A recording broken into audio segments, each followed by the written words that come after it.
But అక్కడ చూస్తే బేగంపేట కానీ, మోండా మార్కెట్ కానీ, నార్త్ జోన్ కానీ, గోపాల్పురం కానీ ఇవన్నీ కూడా మల్కాజిగిరి పోలీస్ కమిషనరేట్లో కలిపిండు. ఆల్రెడీ అక్కడ ఫంక్షనింగ్ జరుగుతుంది. ఇది మా అస్తిత్వం, మా ఆత్మగౌరవం అనేది 220 సంవత్సరాల చరిత్ర.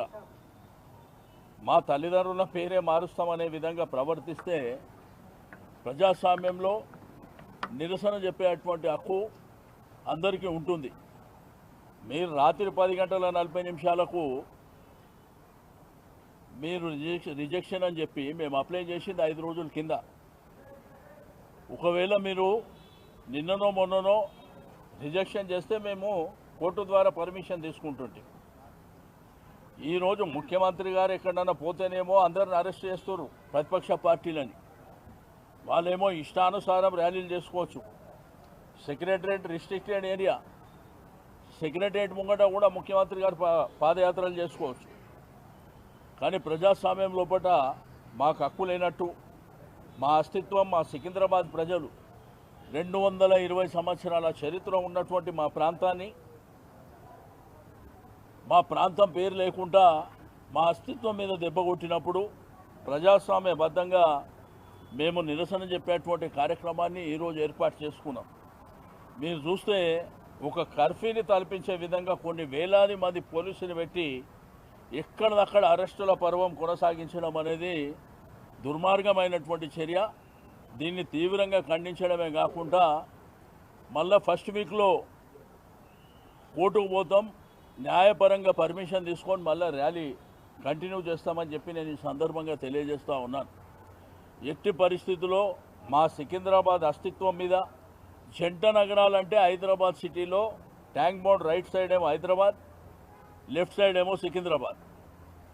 ట్విన్ సిటీస్ అని ఎప్పుడో చరిత్రలో ఉన్నటువంటి పేర్లు. ఒకటి హైదరాబాద్ రెవెన్యూ డివిజన్ ఉంది, రెండోది సికింద్రాబాద్ రెవెన్యూ డివిజన్. ముఖ్యమంత్రి గారేమో మల్కాజిగిరి, సైబరాబాద్, హైదరాబాద్ అని నామకరణం చేసిండు. మీ టీవీలో, పేపర్లలో కూడా అవి వచ్చినటువంటిది మీరు చూశారు. మేమేందంటే మా అస్తిత్వం, మాకు ఆ భూమితోని మట్టితో ఉన్నటువంటి సంబంధాలు. ఇప్పుడు మా ఎమ్మెల్యేలు అంబర్పేట కాలేరు వెంకటేష్ గారు, ముషిరాబాద్ ఎమ్మెల్యే గోపాల్ గారు, నేను మా ఇంటి దగ్గరకు వచ్చి అరెస్ట్ చేస్తామంటారు. దేనికి అరెస్ట్ చేస్తాం? దేనికి అరెస్ట్ చేస్తారు? మీరు ఓకే అని చెప్పిన తర్వాత నిన్న మీ పోలీస్ యంత్రాంగం అంతా, ఏసీపీలు, సీఏలు అందరూ మొదలుకొని అందరూ కూడా రోడ్ ఇన్స్పెక్షన్ చేశారు.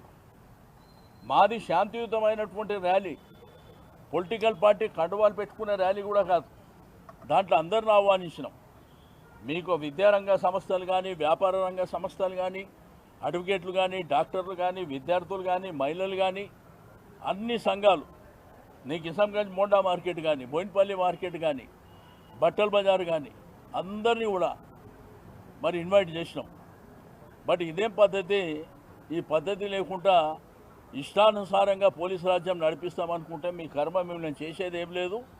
ఇది శాశ్వతంగా మాత్రం ఈ ప్రభుత్వానికి మంచిది కాదు, అది గుర్తుపెట్టుకోవాలని చెప్పి నేను ఈ సందర్భంగా తెలియజేస్తూ ఉన్నాను.